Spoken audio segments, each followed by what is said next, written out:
सवाल नंबर 4 देखो बेटा, हामद ध्यान इधर। सवाल नंबर 4 च बेटा की कह रहा, देखो अगर एक लुडो का दाना सिटने आ, टोटल साढ़े कितने चांस होंगे ने? 6 चांस होंगे ने। 6 चांस की होंगे, एक आ जाएगा, 2 आएगा, 3 4 5 6, इससे ज्यादा तो नहीं हो सकते। अच्छा इन्हें तादाद साढ़े को आ गई एस, यानी एन साढ़े कितने आ गया 6, यानी एन तो मुराद बेटा की होएगा कि एस च कितने नंबर ऑफ एलिमेंट्स ने, ठीक है। और दूसरा बेटा कहना कि पहले तो है मालूम करना 3 और 4 आने के कितने चांस हैं आसान लफाज विच। देखो बेटा ये दूसरा सवाल है, इसमें बेटा है हमारे पास वो ये 3 और 4 आने के चांस, कितने चांस हैं? 2 है ना, 3 और 4।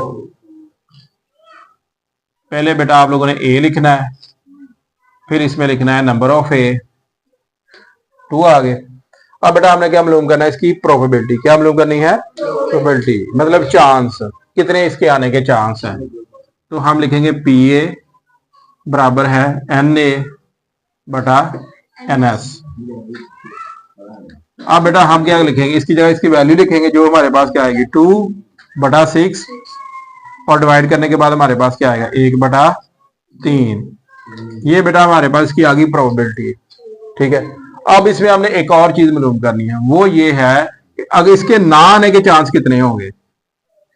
2 तो ये आने के चांस है ना, तो ना आने के चांस कैसे मालूम करेंगे? इसके लिए बेटा सबसे पहले हम इसमें करेंगे ए नॉट या ए स्लैश। वो कैसे मालूम करेंगे? 1 minus P of A dash के लिए बेटा हम करेंगे वहां पे 1 माइनस 3। अब इसका आप कैलकुलेटर से डायरेक्ट कर सकते हैं या जुजाफ को ले लें। 3 ओवर 3 1 माइनस 3, तो ये माइनस करेंगे तो बेटा हमारे पास क्या आएगा 2 ओवर 3। तो ये बेटा हमारे पास क्या आ गया 2 बटा 3। ये हमारे पास के ना आने के चांस आ गए, ठीक है। दोबारा इस वजह से मेरी बात सुने। सबसे पहले बेटा हमने एक डाइस फेंका, डाइस के ऊपर मैक्सिमम चांस होते हैं 6, इसमें 2 और 3 और 4 आने के चांसेस हमारे पास 2 आ गए बेटा। अब हम क्या करेंगे? यहाँ पे सबसे पहले हमने किसकी वैल्यू रखी? एन ए की, नीचे रखी एन एस की, दोनों को डिवाइड किया, 2 बटा हमारे पास आ गया 6, मजीद हल किया 1 बटा 3 आ गया। अब हमने क्योंकि ना आने की चांस मालूम करने हैं, तो इसके लिए जो हमारे पास नंबर ऑफ पी ऑफ ए आएगा उसे 1 में से माइनस कर देंगे, तो ये हमारा आंसर आ जाएगा। अब बेटा एक तो थर्ड क्वेश्चन है जो इससे थोड़ा सा हटके है बिल्कुल सेम टू सेम है, थोड़ा सा मुख्तलिफ है। वो इस तरह से है जैसे पहला क्वेश्चन था ना हमारे पास, उसमें बेटा एक लफ्ज लिखा है मैथमेटिक्स। क्या लिखा है? मैथमेटिक्स।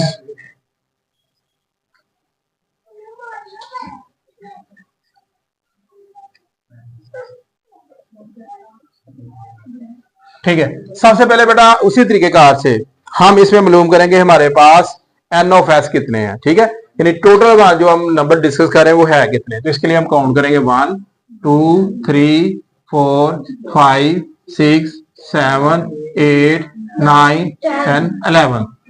तो हमारे पास एन एस बेटा क्या आ गया? हमारे पास 11 आ गया। अब हर केस के लिए चाहे इसके जितने मर्जी पार्ट हो हमने ये डिस्कस करना है।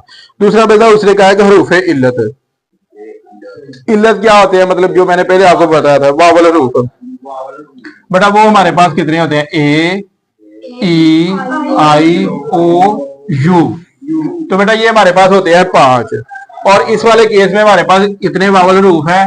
1 2 3 4। कितने हमारे पास आ गए?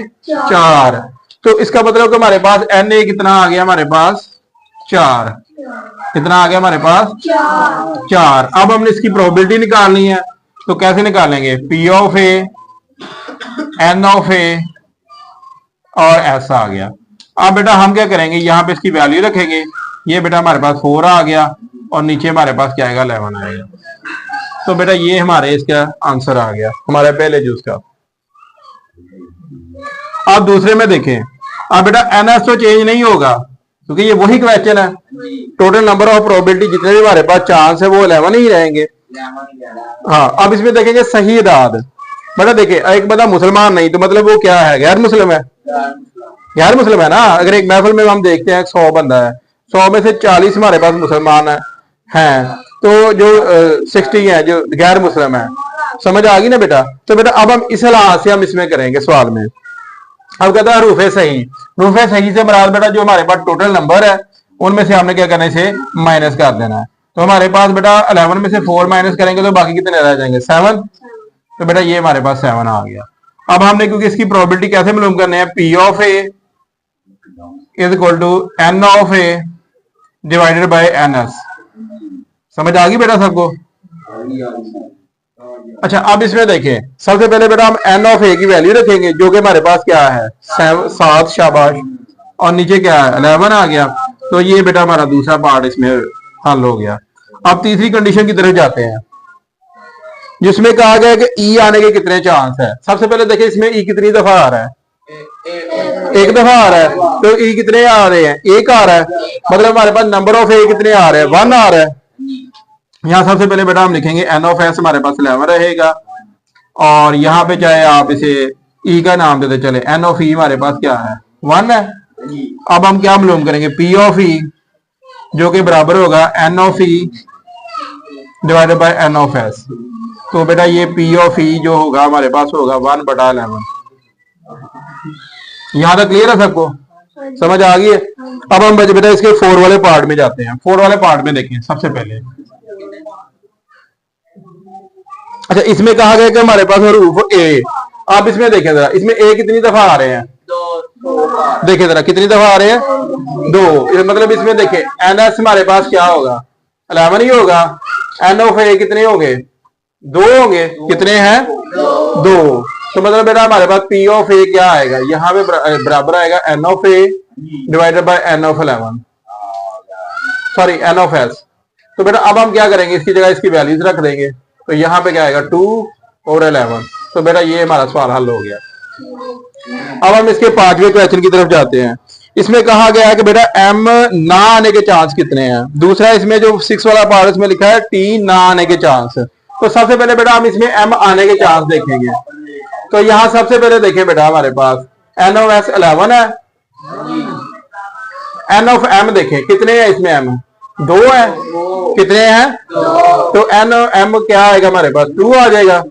तो बेटा इसकी पॉसिबिलिटी हमारे पास ये होगी पी ऑफ एम बराबर आएगा N of M N S. तो अब इसमें बेटा देखें जरा गौर से। तो अब हमारे पास एम कितना था, 2 था, कितना 2। तो अब हम इसकी जगह 2 की वैल्यू रखेंगे, नीचे 11 रखेंगे। अब बेटा क्योंकि हमने ना आने के चांस मालूम करना है तो हम उसी तरीके से करेंगे। यहां पे लिखेंगे P M slash 1 minus P of M. तो यहां पे बेटा हम लिखेंगे 1 2 ओवर 11। अब इसमें देखें बेटा सबसे पहले 11 ऊपर आ जाएगा, -2 आएगा। तो ये माइनस करेंगे तो ये बेटा हमारे पास क्या आएगा 11 आ जाएगा। ठीक है बेटा, ये था हमारा अपना। इसमें एक क्वेश्चन वो है, इसमें टी है। टी देखें हमारे पास कितने आ रहे हैं, सेम टू सेम इसी लाइनों के ऊपर है। टी कितने आ रहे हैं हमारे पास, 2 आ रहे हैं। तो यहाँ पे आप टी लिख लें एम की जगह, बाकी सेम टू सेम यही क्वेश्चन है। ठीक है, मैं दोबारा रिपीट कर रहा हूं ताकि बेटा आप लोग तवज्जो से सुने बात को।